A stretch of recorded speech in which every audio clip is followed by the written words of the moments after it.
Sabemos, ó Deus, que muito falta para compreender, mas dia a dia, Pai, estamos entendendo mais e mais a beleza da salvação, Senhor. Estamos entendendo a beleza do conhecimento da Tua Palavra.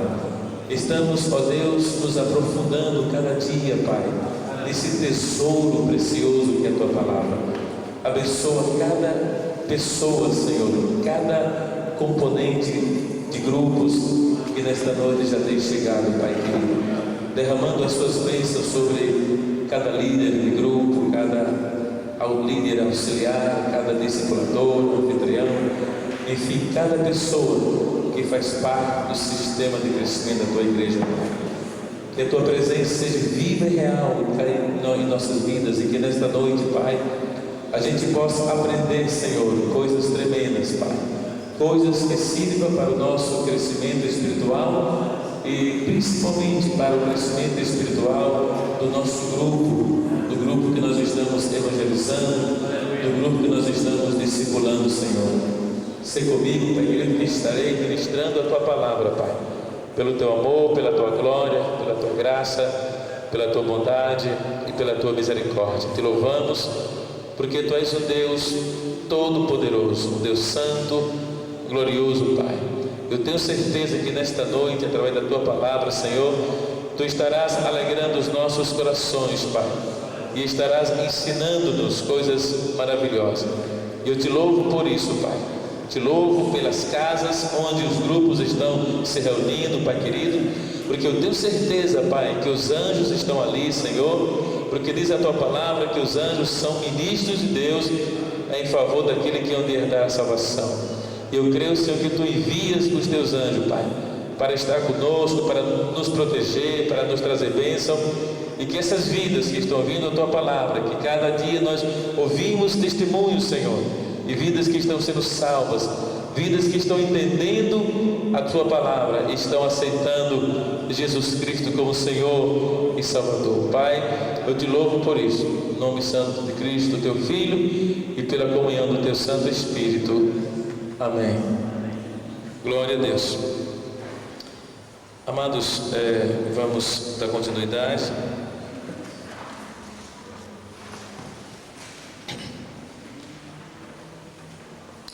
Nós ainda estamos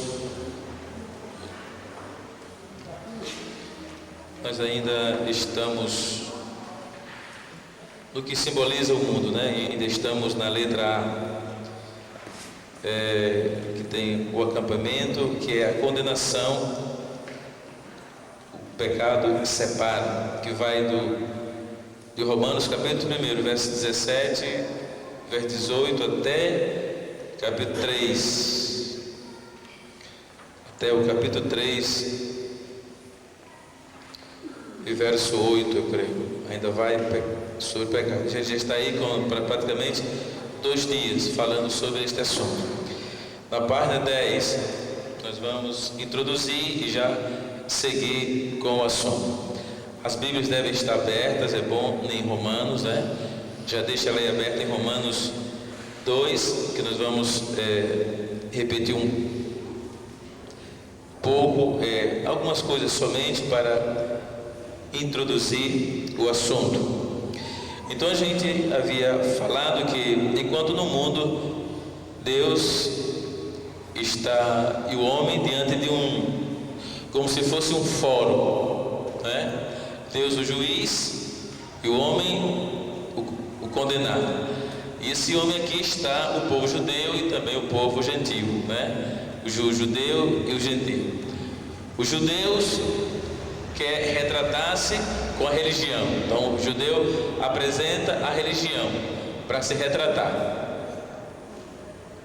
E o gentil, todos aqueles que não são judeus, apresenta as obras, as coisas boas que as pessoas fazem. São exatamente esses 2 tipos de pessoas que a gente encontra nos nossos grupos, né? Às vezes pessoas religiosas que apresentam a religião como aquilo de bom que ele está fazendo, aquilo que vai dar direito a ele a ir para o céu. E quando não é, a religião é as obras, né? São as obras.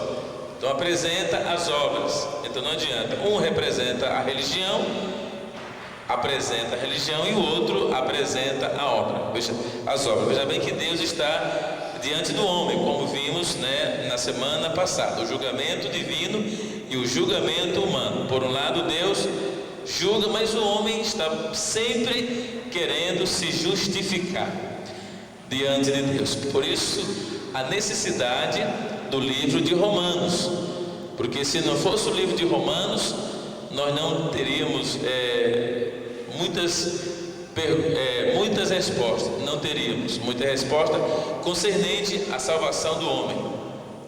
Então, na letra A diz: o gentio se diz inocente, né? Busca encobrir seu pecado, alegando sua moralidade. É uma pessoa moral, né? Mas Deus refuta essa defesa como coisa fútil. Ele apresenta isso como uma defesa e Deus refuta, não aceita, né? É no fórum mesmo, estamos aqui diante de um fórum. É tanto que Paulo usou essas nomenclaturas porque na verdade ele estava numa igreja em Roma, e isso era muito comum para os romanos, né? As leis, a advocacia, tudo são leis romanas até o dia de hoje, né? Então aqui era um assunto que o romano entendia. Ele sabia, ele entendia esse tipo de linguagem que Paulo estava falando. De um lado, né, o homem busca encobrir e Deus refuta a sua defesa. O juízo do homem, aonde diz? O juízo do homem que se condena a si mesmo, né? 2:1, nós já lemos também, só uma rápida lembrança. Portanto, és inexcusável quando julgas, né? Então Deus, como juiz, né? Então ele diz: olha, quando você julga, você já está se condenando a si mesmo. O que eu acho interessante aqui, irmãos, é essa conversa que Deus propõe com o homem. Deus não podia condená-lo, né? Deixa de conversa, pai. Eu sou Deus, você é o homem, eu te fiz. Mas não, Deus está conversando com o homem, não é? Isso, o que entre algumas coisas boas, porque essa carta chegou até nós. Está aqui, né? É uma carta como se tivesse escrito ontem, hoje para nós. Então aqui a gente também pode conversar com as pessoas que querem justificar a sua vida. Não, eu sou muito boa, eu não faço nada de ruim. O meu irmão dizia assim: rapaz, eu sou melhor do que muitos crentes, rapaz. Eu sou do meu trabalho para casa, da casa para a igreja católica para casa. Ele dizia assim, né? Eu dizia: não, espera aí, não é isso. Eu nem estou falando de religião aqui, porque se for falar de religião, então eu creio que nem adianta, né? Porque não há resposta quando se fala de religião. Não, eu estou falando de salvação. Aí vem o que? Aí ele acusava: não, mas eu sou melhor do que muitos evangélicos. É o que o homem fez diante de Deus, né? Mas eu sou moral, né? Eu não cometo esse pecado, não cometo aquele. Daqui a pouco a gente vai ver esse lado: não cometo esse, nem esse. Mas ele disse: não, mas você julga. Então só em você julgar, você já é indesculpável, né? No 2:1 de Romanos. Então isso são argumentos, irmãos, para você falar para o grupo. Esse é o terceiro dia que estamos falando sobre o mundo. O mundo, não é verdade? Falando sobre o mundo aqui, estamos aqui na letra A. São praticamente 2 capítulos e meio, ou quase 2 capítulos, falando sobre o mundo. Veja, Deus está julgando o homem no mundo lá. Não entramos no átrio, não. O átrio é a letra B. Aqui o homem se humilhou e quer Jesus, mas ele está aqui. Deus está conversando com ele lá fora. O homem quer quer se justificar, e Deus está condenando ele. E isso não acontece também, irmãos? Você sabe que eu faço parte de alguns grupos aqui da cidade. E sempre um desses grupos, o único crente sou eu. Então eu vejo ali como eles são ímpios. Como eles são ímpios, porque eu convivo com eles ali, toda semana um momento de 2 horas. Então ali eu vejo as conversas dele, e eles me respeitam. Brincam comigo, ó pastor, eu estou aqui, hoje eu estou aqui para julgar as mulheres bonitas. Eles brincam assim, né? Mas sempre quando eu posso, eu falo sobre a vida moral de Deus, né? Hoje eu disse, olha, eu acho que Deus me colocou aqui dentro mesmo. Sabe para quê? Para dosar um pouquinho, porque aqui só tem porcaria. Eu disse isso. Aí eles brincam. Então eu vim aqui para mostrar um pouco de pureza de Deus, né? Pureza. E sempre a gente fala alguma coisa que a igreja faz em prol da sociedade, em prol, né, do povo. Então eu vou mostrando esse lado, porque não sai isso ali, né? E são religiosos. E vai dizer para ele que eles estão condenados. Vai dizer para eles que a vida que eles levam é uma vida que Deus reprova. Eles não vão aceitar isso aí. Então, os romanos faziam da mesma forma aqui. E os judeus também. Queriam se justificar porque eram religiosos. Espera aí. Ninguém vai para o céu porque é religioso. Ninguém vai para o céu porque nasceu em tal religião. Não. Existem princípios de Deus. E a pessoa que vai para o céu é por obedecer os princípios de Deus. Então isso é muito fácil, chegar no grupo e dizer. É bom, quando a pessoa vai falar assim, bom, ninguém vai para o céu porque é religioso. Você é religioso, eu sou também religioso. Só que você pertence a uma igreja ou a outra. Mas você não vai para o céu porque é religioso, nem eu. Se nós formos para o céu, é porque existem leis de Deus que Deus colocou para que o homem obedeça. Então, se o homem obedecer estas leis, aí sim, não é? Aí ele pode se justificar. Diz, Senhor, eu obedeço, eu sou cumpridor. E Deus olha para o coração do homem e diz, realmente você obedece, né? Não porque eu sou religioso, porque eu nasci em tal religião, porque essa é religião verdadeira. Conversa fiada. Conversa fiada, né? Isso não existe biblicamente em nenhuma Bíblia. Então Deus pôs leis e Ele quer que essas leis sejam justificadas. Então, através dessa análise de Romano, irmão, é muito claro, você entende mais o ciclo 1, ok? Entende mais o ciclo 1 e vai entender mais o ciclo superior, com esse ciclo intermediário que é o ciclo médio. Você vai conseguir entender essas verdades e vai poder também ter mais facilidade para entregar nos grupos, né, de crescimento. Então, no 2:16 diz assim: o juiz de Deus é e será. Primeiro diz, o juízo do homem que se condena a si mesmo. Porque é Deus que diz, né? No verso 1 do capítulo 2: portanto, és inexcusável quando julgas, ó homem, quem quer que sejas, porque te condenas a ti mesmo naquilo em que julgas a outro, pois tu que julgas, faze o mesmo. É muito natural o homem querer julgar. E quando a Bíblia fala aqui de juízo, ela está falando, irmão, do mínimo juízo. Daquele juízo, daquele julgamento, ou melhor, que você nem percebe que é um julgamento. Você lembra da palavra que eu trouxe domingo? Aquele homem que fazia 38 anos, estava ali no tanque de Betesda, lembra? Que ele acusou as pessoas, né? Como é que você vai notar aquilo ali? Se você prestar muita atenção. Senão você não nota que ele acusou, porque você fica tão preso na miséria dele, de 38 anos, enfermo, esperando a cura, que você nem observa a parte negativa daquele homem. Jesus diz, filho, queres ficação? Ele diz, Senhor, ninguém põe na água. Ele não acusou? Acusou. Nem acusou de cara. Quer dizer, o homem tem uma tendência de julgar, irmão.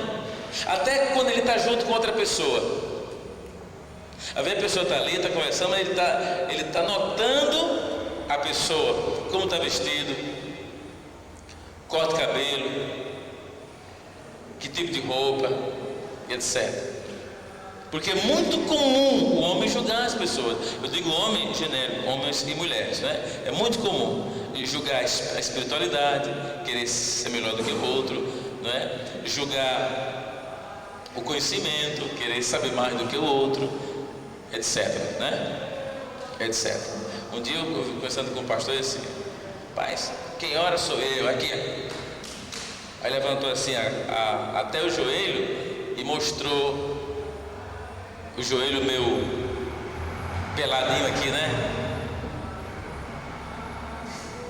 Eu queria dizer assim que ele orava muito. Irmão, ninguém pode mostrar o joelho e dizer que ora mais do que o outro, né? E outro, quando vê alguém entrar assim, né? E o bico do sapato comido, assim, tá aí o homem de oração. Por quê? Olha o bico do sapato dele, que ora fazendo assim. Não. Irmão, a gente sabe a pessoa que ora pela vida que tem, sim ou não? Pelo caráter que tem, pela personalidade que é, e não por bico de sapato comido, joelho pelado, encascorado, sei lá. Eu acho que não adianta a pessoa ver se quer mostrar, né? Eu acho que essa forma de querer mostrar, eu acho que já mostra um julgamento, né? A outra pessoa que não ora como ele ora e que não faz, então é muito comum. E Deus então ataca o homem, né? Deus pode atacar o homem dessa forma. Olha, é indescusável, ou é inexcusável, não adianta. Você está errado e merece ser condenado. Então o juiz de Deus é e será conforme a verdade, que já vimos, segundo as obras dos homens, sem acepção de pessoas e segundo o Evangelho, não é? Aí o judeu se diz inocente. O que ele faz? Busca encobrir seu pecado com o pretexto da religião. Então ele esconde o seu pecado na religião. Tem pessoa que esconde o seu pecado também na religião, não é? E aí embaixo, em nota homilética, aí embaixo, você pode ver aí, em nota homilética, os judeus, né?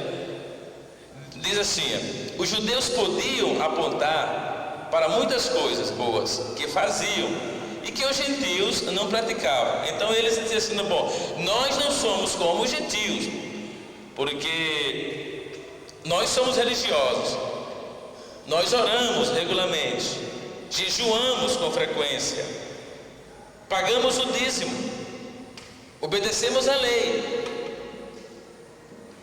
Então, se olharmos para alguém da igreja, que eu ponho aqui, quantos membros de igrejas são julgados bons pelos mesmos motivos? Não é? Por quê? Porque fazem essas coisas e são julgados bons, perfeitinho, prontinho para ir para o céu. Mas isso não dá o direito de eu ir para o céu. Isso aqui são mandamentos de quem crê. Mandamento de quem crê. A pessoa que abraçou a fé, então tem algumas ordens para ele cumprir. Isso aí é muito comum em todos os lados. Então é o seguinte: por que os judeus foram condenados? Porque se eles eram tão bons, se eles praticavam essas coisas, né? Jejuavam, né? Oravam, davam dízimo, davam ofertas, tinham uma religião, etc. Agora, por que eles foram condenados? Então Paulo diz, está aí embaixo, ó, os judeus não matavam, mas sempre estavam cheios de ódio. Não matavam, mas sempre estavam cheios de ódio. E a Bíblia diz: quem odeia o seu irmão é assassino. Não diz? Diz, irmão. Diz: quem odeia o seu irmão é igual a pessoa que mata. Porque o ódio é um prelúdio da morte. A pessoa odeia alguém, irmão, para ele matar, ele tem que odiar mesmo, senão ele não mata, né? Tem que odiar mesmo, senão ele não mata. Veja bem, então não adulteravam, mas permitiam que o homem olhasse para uma mulher com desejos lascivos. Que Jesus disse que era igual, não é? Ele disse: aquele que olhar para uma mulher e desejá-la no seu coração, já adulterou com ela. Veja bem. Então Deus está mostrando para eles os erros que eles cometiam. Não juravam no tribunal, mas mentiam. Exigiam justiça, olho por olho, mas não perdoavam. Amavam os que os amavam, mas odiavam os inimigos. Então veja bem, então Deus tem não adianta, eles estavam diante de Deus. E você vai estar também com a palavra, e a pessoa que você está evangelizando está diante de Deus, porque está diante da palavra, amém? Não representa o Senhor? Então está diante da palavra. Então não adianta a pessoa querer se recusar, dizer ou se justificar. Não, está aqui a palavra e a pessoa está diante da palavra. Lá embaixo, B3, B3, gente, entra no capítulo 3 agora. A resposta da ofensa especial dos judeus, né?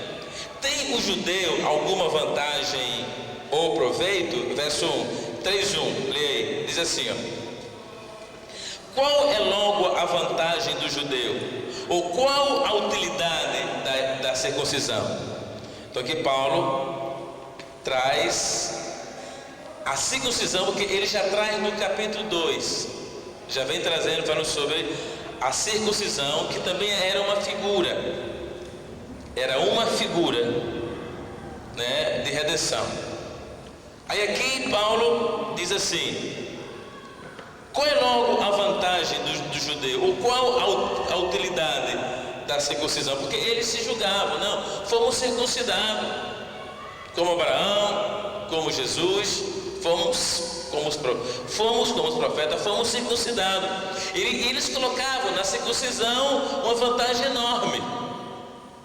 Você pode ler, né, o que nós falamos no passado, você pode ler no capítulo 2, aí, do 17 em diante, que ele fala sobre a doutrina, na verdade, da circuncisão, que é uma tipologia também. Aí veja bem, no A3, né, a resposta da ofensa especial do judeu. Tem o judeu alguma vantagem ou proveito? Muita, em todas as maneiras. Aí vem o verso 2, muita. Quer dizer, existe alguma vantagem na circuncisão? Existe muitas vantagens, em toda maneira, porque primeiramente as palavras de Deus lhe foram confiadas.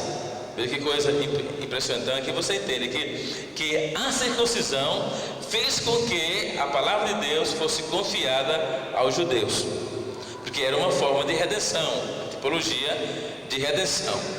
Muito bem. Agora veja bem, B3:2. A incredulidade deles anula a fidelidade de Deus. Verso 3. Por quê? Se alguns foram incrédulos, a sua incredulidade aniquilará a fidelidade de Deus. Ou seja, se alguém não creu dentre os judeus, não creu na circuncisão, isso anula a fidelidade de Deus porque alguém não crê? Não. Aquela pessoa que ouve a palavra de Deus e não aceita Jesus, anula o sacrifício de Cristo? Não, irmãos, não anula. Quer dizer, então você não precisa ficar triste com alguém, às vezes no grupo não quer Jesus, você passa às vezes 3, 4, 5 meses e a pessoa está só indo às reuniões de grupo, mas nunca decide. Aí você fica triste, não fique triste, porque não anula nada, né? Deixa a pessoa ouvindo, e sabe, ainda falta alguma coisinha para que a pessoa, na verdade, entenda aquilo que se está ministrando. Então, a incredulidade deles anula a fidelidade de Deus. Aí no verso 4, Paulo responde: de maneira nenhuma, sempre seja Deus verdadeiro e todo homem mentiroso, como está escrito, para que seja justificado em tuas palavras e venças quando fores julgado. Então, de jeito nenhum, né? Não anula. Passamos para a página 11. Tornar-se injusto o reto juízo de Deus. Torna-se injusto o reto juízo de Deus. Verso 5. E se a nossa injustiça, por causa da justiça de Deus, que diremos? Porventura será Deus injusto? trazendo ira sobre nós? Aí o que ele responde? De maneira nenhuma. De outro modo, como julgará Deus o mundo? Torna-se injusto o reto juiz de Deus quando o homem quer justificar, escrevemos aqui, como querendo mostrar uma justificativa? Não torna injusto, não é? A gente sabe que não. Então Paulo diz de maneira nenhuma. Então ele vai do 6 até o 8, diz assim: mas se pela mentira abundou mais a verdade de Deus, para a glória sua, por que sou eu ainda julgado também como pecador? E por que não dizemos, como somos blasfemados, e como alguns dizem que dizemos, façamos males para que venham bens? A condenação desses é justa. Então vamos entender, irmãos, essa parte aqui. B3:3. Torna-se injusto o juiz de Deus diante da nossa injustiça? Não torna. Paulo responde: de maneira nenhuma. Mas o que acontece então quando o homem quer se justificar mostrando a sua injustiça? Como é que o homem quer se justificar? Mostrando a injustiça. E Deus diz: não, com a injustiça você vai ser condenado, né? E o homem pergunta e diz: não, porque você julga, né? Agora vamos entender isso aqui. Então vamos ler outra vez. 6 a 8 diz assim: de maneira nenhuma. De outro modo, como julgará Deus o mundo? Como é que Deus vai julgar o mundo, irmão? Não é condenando o homem? Sim ou não? Entenda isso aqui, viu? Para vocês passarem bem. Como é que Deus julga o mundo? Não é condenando? Agora, quando o homem vai condenar, o que é que ele pratica? Uma injustiça. É por isso que Deus julga o homem. Você vai julgar as pessoas. Como é que você, injusto, vai julgar o injusto? É isso que Deus está dizendo aqui. Vocês têm que entender isso aqui, né? Eu estou somente explicando, não é, o verso. Aí ele segue: mas se pela minha mentira abundou mais a verdade de Deus, para a glória sua, por que sou eu ainda julgado também como pecador? Veja bem, mas se pela minha mentira, Paulo está dizendo, né? Se eu minto, abunda o quê? A verdade de Deus. Porque quanto mais eu minto, mais Deus é verdadeiro. Porque aqui estamos dentro do julgamento, né? Então quanto mais o homem mente, mais a verdade de Deus é manifestada. Sim ou não? Seja Deus verdadeiro e todo homem mentiroso, diz o texto, o mesmo texto. Então quanto mais o homem mente, mais Deus é verdadeiro. Quanto mais ele mente, mais reluz a verdade de Deus. Amém? Então não adianta, a pessoa, aí até você pode ajudar a pessoa, você está evangelizando, a parar de mentir. Para de mentir para que Deus resolva o seu problema. Porque enquanto você mentir, como é que Deus vai resolver o seu problema? Irmão, porque o homem tem uma dificuldade de falar a verdade. Tem uma dificuldade. Ocasionalmente eu assisti esse fim de semana o final de um programa do SBT, eu não sei o nome, eu não sei o que meio. É um jogo ali, só uma pessoa ganha por montante. Só que chegaram no final, é um jogo de cartas assim. 2, parece que ela tem ganho 100 mil, ele tem ganho 30 mil. Como são blefes, se ele mostrasse a carta 7 e ela também, perdiam tudo e não ganhavam nada. Se os dois mostrassem a carta meio, eles ganhariam o prêmio dele, que tinha mais 200 mil para dividir entre os dois. Então eles se conversaram. Vamos fazer o seguinte: jogue a carta meio, que eu também jogo a carta meio. Ok, disseram. Foram lá, conversaram com os companheiros, que também disseram para os companheiros que iriam jogar uma carta para beneficiá-los. Tudo mentira, irmão.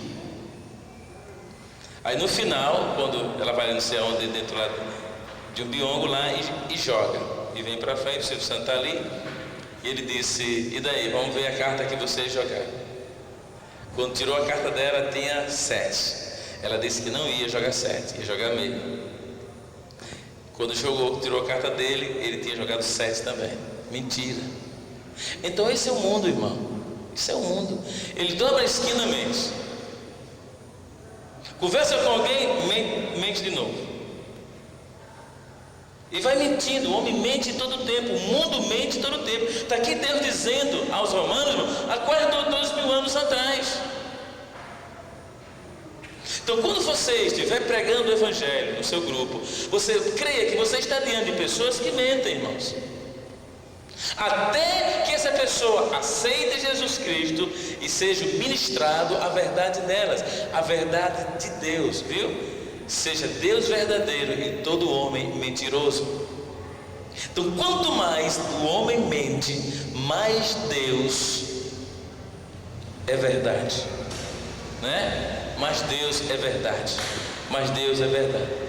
Está ali, olhando um para a cara do outro, diziam que iriam fazer aquilo, mas não estavam acreditando um no outro. Por quê? Porque por causa do dinheiro. Não, se eu jogar bem, ele pode jogar 7 e ficar com todo o dinheiro. Também tinha essa opção. Eu não vou dar o dinheiro para ele, então ninguém vai ganhar nada. O amor ao dinheiro é a raiz de todos os tipos de mal. Não é o dinheiro, irmão. O dinheiro é uma bênção. Constrói igreja, não é? Envia missionários, paga obreiros. É uma bênção. Age em obra social. Mas o amor ao dinheiro é que gera o mal. O crente não pode estar apegado ao dinheiro. Quando um crente se apegar ao dinheiro, ele desapega de Deus. Porque quando ele se apega, ele vai amar, não é? E Jesus disse que nós não podemos amar a 2 senhores. Não é verdade? Então, voltando aqui para o Deus verdadeiro e todo homem mentiroso. Então veja bem, tudo que acontece no mundo, irmão, acontece através da mentira, através do engano, através do blefe. A pessoa está falando com você, mas que não vai cumprir aquilo que está dizendo, não é verdade? E tem muitos crentes que agem dessa maneira, irmão. Não é? Que agem desta maneira. Não tem palavra. Então, ainda a verdade não encheu ainda a sua medida. Deus é a verdade e o homem é a mentira. Enquanto a verdade de Deus não encher o recipiente humano, ele não fala a verdade. Estão entendendo? Então você está dentro de pessoas, 3, 4, 5, 6, 7, 8, 9, 10 pessoas. Se são novas convertidas, a gente ainda vai ter problema com ela. Até que Deus, estamos derramando algo, alguns versos derramando algo nelas, a verdade de Deus dentro delas. Ele vai, começando, vai enchendo. Vai chegar um dia que aquela pessoa vai estar cheia da verdade. Então ela não vai mais mentir, ela não tem como mentir, já não tem mais jeito, já não sabe mais mentir. Porque tem pessoa, irmão, que eu conheço uma pessoa que se converteu. Ela tinha na época 3 casas, um montão de carro, tinha um negócio. Então ela enriqueceu com o negócio. A pessoa ia comprar, aí dava 50 reais para ela. Então ela, quando ia dar o troco, sempre dava o troco errado e a pessoa nunca notava. Assim, você deu tanto, custou tanto, agora tanto aqui, o tanto. Já vai embora. Mas ali ela ter ficado mais que uns 10 reais, 15, 5. Ela dizia que ela tinha uma facilidade de enganar as pessoas assim que impressionante. Depois se converteu, irmão. Ele disse: irmão, hoje eu terminei os meus negócios porque não consigo mais. Não consigo mais. Então não quero, porque às vezes eu lembro do passado, não quero. Deus ter me abençoado. Era uma mãe de santo, né? Tudo tem que ser justo, irmão. Se você é um vendedor e você usa a balança, tem que ser justo com a medida. Tem que ser justo. Eu não digo que você dê mais, passou um pouquinho, não, mas seja justo. Não queira nada que é de ninguém. Amém? Dá aquilo porque é uma forma de engano. E Deus condena, é o mundo. Estamos falando do mundo, e é uma diferença de quem vive no mundo e de quem vive em Deus. Que vive no átrio, vive diante da cruz, do sangue e do fogo e da palavra. Quem vive no mundo não tem nada disso, irmão. Está aí se questionando com Deus, querendo enganar Deus, querendo justificar-se diante de Deus, dizendo que a religião que ele vive é a verdadeira e que através dela ele vai para o céu, né? Já o diz que é através das obras, e a lei de Deus que o homem tem que cumprir, não cumpre. Então, seja Deus verdadeiro, disse Paulo, o apóstolo Paulo, e todo homem mentiroso. Então, é esse texto que nós estamos vendo. Vamos ler outra vez. Mas se pela minha mentira abundou mais a verdade de Deus, para a glória sua, para a glória de quem? De Deus, por que sou eu ainda julgado também como pecador? Verso 8, para quem entende o final de 7. E por que não dizemos, façamos males para que venham bens? A condenação desses é justa. Veja bem, eu vou ler outra vez, porque vocês têm que entender, porque eu não vou estar perto lá, né? Nem junto. Mas se pela minha mentira abundou mais a verdade de Deus, que isso é verdade, como eu já expliquei, para a glória de sua, por que sou eu ainda julgado também como pecador? Porque, já que eu faço as coisas erradas, como é que eu ainda sou julgado? Aí o verso 8, e por que não dizemos, façamos males para que venham bens? Faz uma pergunta, claro que não. Então, a condenação desses é justa. Por que é justa? Por que é justa a condenação desses, irmão? Porque fazem males. O 7 e 8 está junto, o final dele. Porque fazem males. Porque praticam coisas más. Então Deus vem, como Deus age dessa maneira, julgando, então Deus vem e julga a pessoa.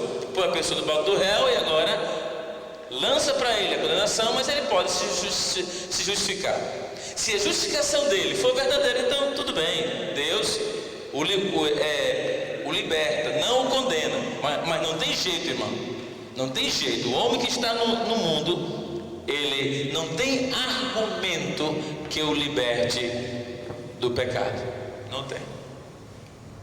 Muito bem, lição novamente, página 11. Vamos repetir aqui. Uma vez ouvidos e respondidas as razões ou a defesa especial do judeu, 3, 1 a 8, né? Completa-se o processo contra o homem. Então Deus julgou o homem e agora Deus vai dar o veredito final. É rejeitada a sua pretensão de inocência. Está entre aspas, porque o homem sempre quis mostrar para Deus que ele era inocente. Não é? Aquilo ali é o judeu porque eu sou religioso, e o gentio porque eu sou moral. Então Deus, como eles não têm argumentos inocentes, então Deus o declara culpado. E prova isso. Olha o verso 9. Pois que somos nós mais excelentes? De maneira nenhuma, pois já dantes demonstramos que tanto judeus como gregos ou gentios, todos estão debaixo do pecado. Voltamos para a lição. Só resta agora resumir o processo e pronunciar o veredito, que está do verso 9 até o verso 20. Aí no 3 tem um sumário de condenação, da condenação do homem sobre o pecado. Então vamos observar. A partir do capítulo 3, 9 a 20. Então a sentença de Deus diz que o homem é culpado. Agora vamos ir em síntese. Verso 9: provada a causa contra o homem, que eu já li, vou ler de novo. Pois que somos nós mais excelentes? De maneira nenhuma, pois já dantes demonstramos que tanto judeus como gregos, aqui pode ser gentios, todos estão debaixo do pecado. Então pronto, né? Deus julgou e condenou o homem. Judeus e gentios, todos sob o pecado. Veja bem, 3A, estou no 3A da página 11. Deus não acusa sem ter provas claras e convincentes. Veja bem, é por isso que Deus condena o homem, quando diz, o homem que julgas, Deus condena o juízo, porque o próprio Deus não acusa o homem sem provas. Então como é que nós vamos acusar o homem se não temos provas? Se Deus procura as provas para condenar, Deus chega diante do homem e diz, mostra as suas provas de inocência. O homem está se inocentando, então me prova, mostra as suas provas. Veja bem que Deus maravilhoso, né, irmão? Mandava para os quintos logo. Mas não, é porque Deus na verdade, o que Ele quer? Ele não quer destruir o homem, Ele quer julgar, condenar, mas justificar. Deus não está aqui diante do homem, mandar um para os quintos ou para o sexto dos infernos. Deus está querendo que o homem se justifique. O homem não vai conseguir, vai tentar de todos os meios se justificar, querer se inocentar, mas não vai conseguir. Então Deus diz, condenado. Verso 9, condena o homem. Aí olha bem, aí ele não vai colocar no tacho, não, ele vai justificar o homem. Amém, irmão? Então, quando você estiver falando para a pessoa que você está pregando ali, as pessoas, né? Então, isso aqui é muito interessante. Olha, Deus está julgando o homem lutando para mostrar a sua inocência, né? É igual a um réu, em qualquer fórum do mundo, né? Paga o advogado para livrar ele, o advogado faz de tudo para livrar, procura prova aqui, prova ali, e o outro advogado de acusação acusando também com prova aqui, e pá, aí de repente o júri dá a sua sentença, né? Quando livre ou quando condenado. Deus é o juiz aqui, não tem advogado, só os dois estão diante de Deus, o judeu e o gentio. E Deus pode falar, fala, o que você quer? Bom, eu sou religioso, dou meu dízimo, viu? Eu oro, eu jejum, eu vou sempre ao templo, sou religioso. Então ele esconde o pecado, atrás da religião. O gentio, a moralidade. Não, eu sou moral, eu sou bom, faço as coisas boas. Então esconde também atrás dessas coisas boas. E disse Deus, não, isso aí não prova nada. Por quê? Porque você julga. Olha que interessante, Deus pega um pecadinho e diz, você julga, você mente. Então Deus acusa ele assim, não é, devagarzinho aqui? Mas lá atrás, irmão, você vê uma lista de pecados que Deus coloca diante do homem, não é verdade? Pecados morais, pecados de adultério, fornicação, pode ver lá atrás, que nós vimos nessas duas últimas aulas. Então o homem é um miserável, mas ele agarra tudo isso e esconde na religião. Hoje não é a mesma coisa, não é? Procure qualquer pessoa religiosa. Rapaz, quando tu morrer, só vai para o céu? Foi, rapaz, é do lado de Deus ali. Deus aqui ou do lado dele. Eu já me disse isso uma vez. Tu vai para o céu? Eu vou ficar do lado de Deus, rapaz. Já tá, esse me disse assim, já está tudo certo. Todo mundo quer ir para o céu, irmão. Pergunta quem você quiser ir. Até o ateu, rapaz, quando tu morreres e a opção for céu e inferno, quando é que tu quer dizer? Pro céu, rapaz. Eu sou ateu, mas lá no fundo eu acho que eu creio em Deus. Entende? Não é assim. Quando a pessoa não é religiosa, então ela se coloca com as coisas boas. Não, eu sou muito bom, eu faço filantropia, eu ajudo, né, as pessoas necessitadas, eu dou esmola, viu? Esse rapazinho que limpa o vidro dos carros nos sinais, eu sou bom. Eu acho que vou pro céu, eu acho que, né? Eu só adultero às vezes, né? Roubo ali, lá, mas Deus não vai me condenar por causa disso. Irmão, você se converte, a gente que vive no meio de uma sociedade como essa, que é um protótipo do mundo, é isso ou não é? Quando a pessoa vem conversar com você, porque ela já não suporta mais a vida que está vivendo, já está sufocada e quer um alívio, uma saída e tal, né? Porque na verdade se colocam como judeus ou como gentios. Então isso é para hoje, é um livro tão atual como outros livros da Bíblia. Então vamos aí, página 11. Veja bem, então verso 9, judeus e gentios todos sob o pecado. Deus não acusa sem ter provas claras e convincentes. Por que há de homem iludir-se a si mesmo, dizendo que Deus é amor, e que por isso, sendo bom e compreensível, não condenará o homem?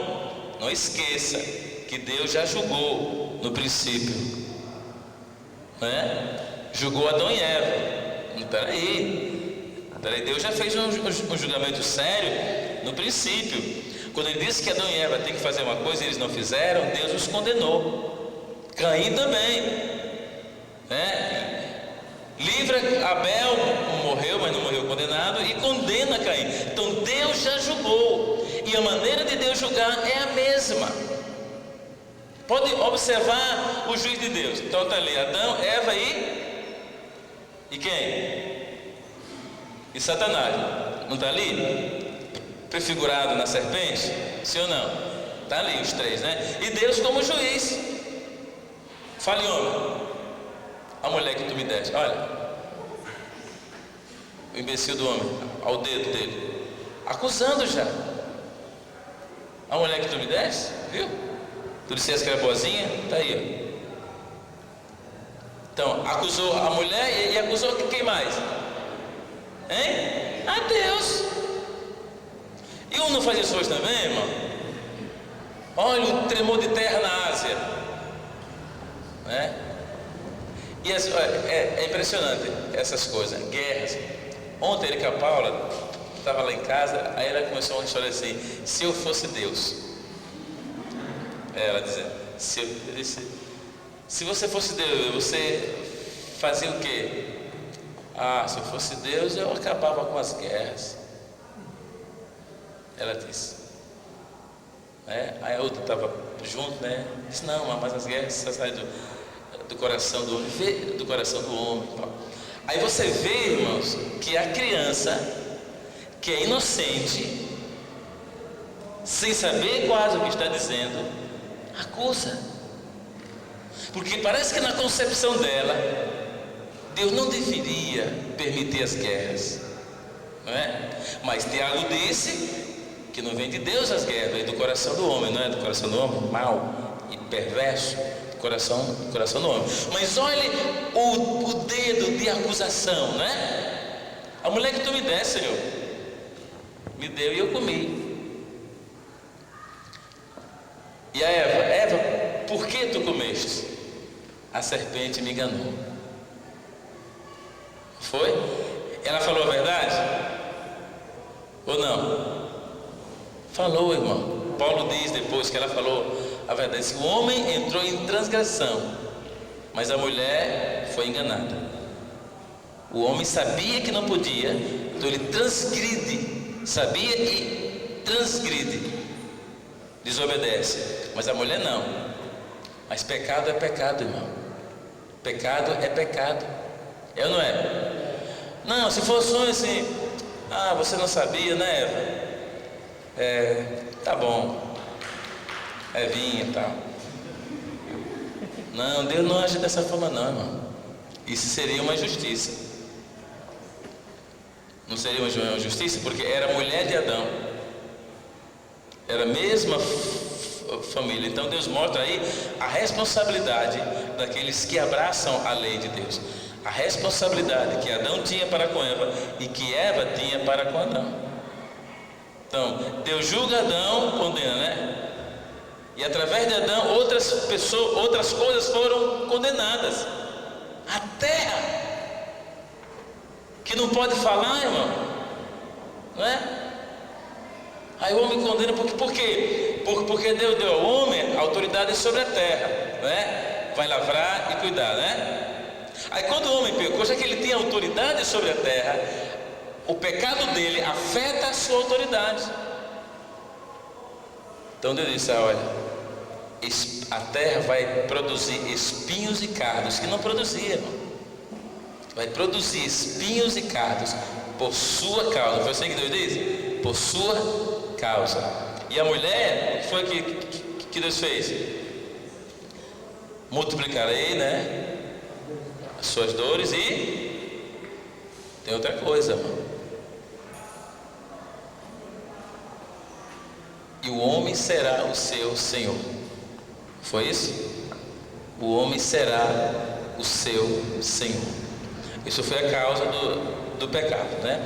Então a gente vê que aí havia uma certa liberdade de vida na mulher. Depois Deus tirou por causa do pecado. E a serpente? Irmão, aí pode dizer, mas pobrezinha da serpente, rapaz. A serpente foi possuída por um demônio. Como é que ela tem a culpa agora? Como é que ela tem a culpa? O demônio possuiu a pobrezinha da serpente, não é assim? Como é que Deus condena agora a bichinha? Se Deus fosse cearense, né? A bichinha a comer pó todos os dias da sua vida.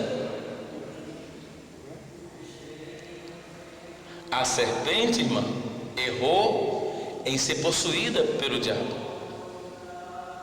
Por exemplo, ô serpentezinha, eu vou te matar. Pum, ficaria sequinha. Não, Deus não age dessa maneira.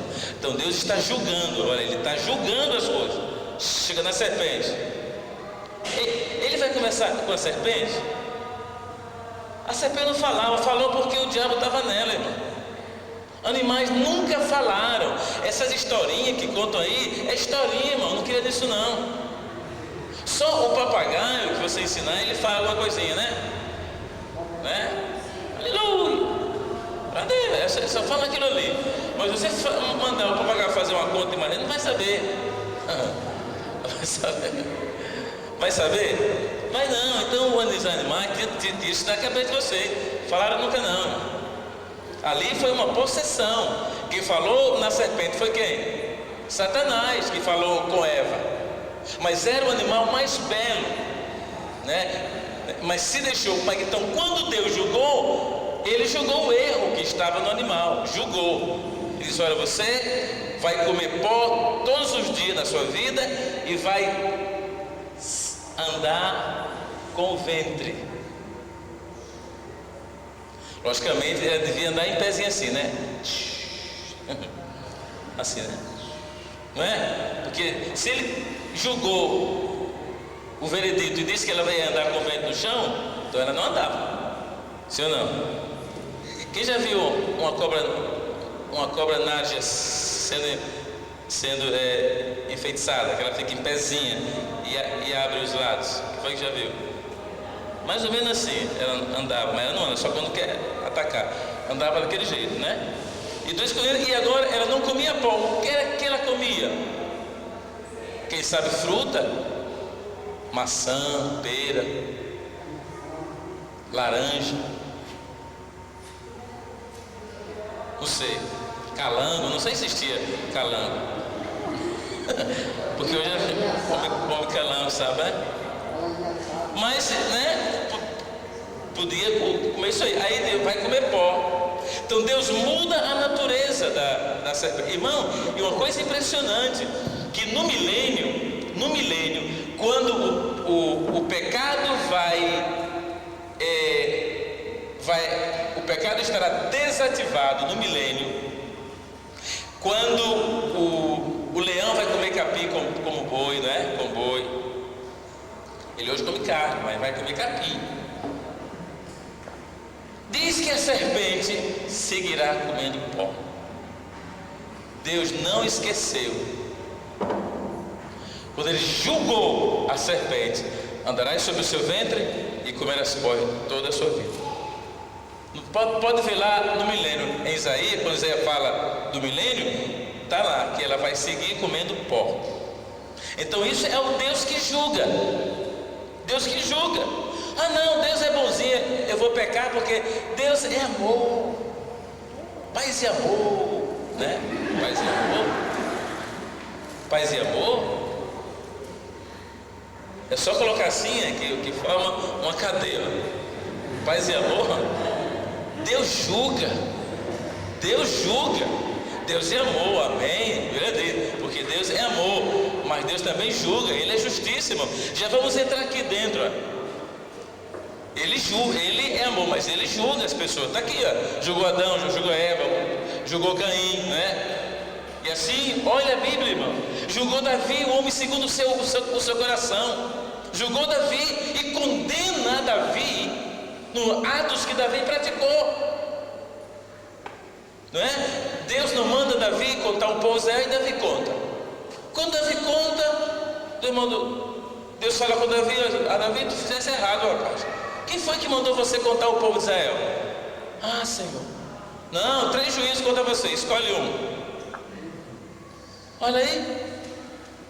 Mas Deus, que é isso, rapaz? Está nervoso? Davi, olha bem, Deus julgou. Deus julga, irmão, não adianta. É o nosso papai que nos ama tremendamente, mas erramos, Ele nos julga. Tipo, viu? O meu pai dizia assim, né? O pai não vivia batendo em nós. A minha mãe sim. A gente errava, se estava ao alcance do braço, pá. O meu pai não, meu pai dizia assim: estou somando. Isso é um caráter de Deus. Deus também age assim. Anjo, mais um aí. Assim, já está aqui. Aí você erra de novo. Deus diz: anjo, sim, Deus está aqui, um monte já. E vai somando. E um dia, Deus julga. Deus é tolerante, irmão. E essa passividade do homem é porque Deus é assim também. Não, deixa para amanhã, eu vou resolver isso aí, hoje não vou resolver. Não é assim que a gente fala? Não, deixa para amanhã, depois eu vejo isso aí. Hoje eu não vou ver. Claro que Deus não se estressa, né? Deus não se estressa. Miguel, e daí Deus? Ô Miguel, eu estou estressado, pai. Deus não se estressa, irmão. Não. Só que Deus é passivo também, mas Ele julga. É verdade. Veja erros que pessoas cometiam na Bíblia, e um dia essas pessoas foram julgadas e colheram aquilo. Davi, já falamos aqui, não é? Tudo que Davi fez na carne, irmão, ele colheu, não foi? E era o homem segundo o coração do Pai. Deus amava Davi assim tremendamente, né?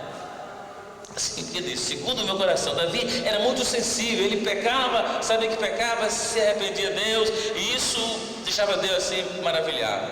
Davi nunca quis esconder o seu pecado. Quando fez, quase que pipoca todo, irmão, se enfermou total, né? E confessou o seu pecado, sabia que as coisas que ele fez eram erradas, né? Davi, e Deus julgou Davi. Então Deus julga, não adianta. É por isso que nós temos que batalhar, amados, para errar o mínimo possível, porque Deus julga. Amém, irmãos? Está aqui a grande prova. Deus já julgou o primeiro casal, Adão e Eva. Então no verso 10 a 18 vemos o sumário da causa. A universalidade do pecado